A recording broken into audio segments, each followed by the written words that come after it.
Namibia scored 49 out of 100, ranking 59th out of 180 countries. Noa said Namibia is ranked lower than countries with more complex economies. Today, as I'm speaking to you, we are no longer receiving high level of corruption as we were receiving in the past, because we have drastically reduced the cases of corruption in the country. Of course, we are still receiving, but the level of cases that are being reported, you look at them, they are not of high magnitude.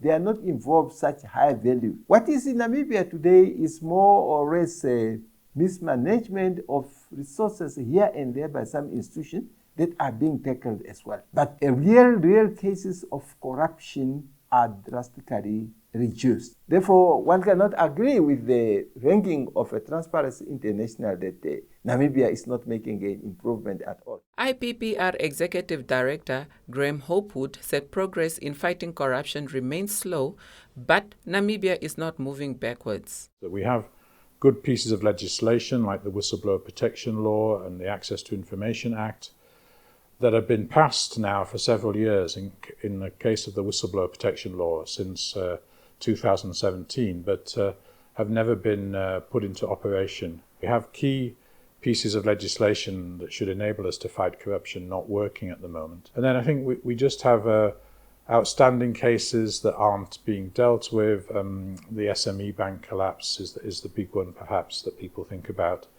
And then where we did the right thing in fish rot and we arrested suspects, we didn't take the necessary policy and legal steps afterwards to reform the fisheries legislation, and so we still essentially have the same system in place that enabled fish rot to happen.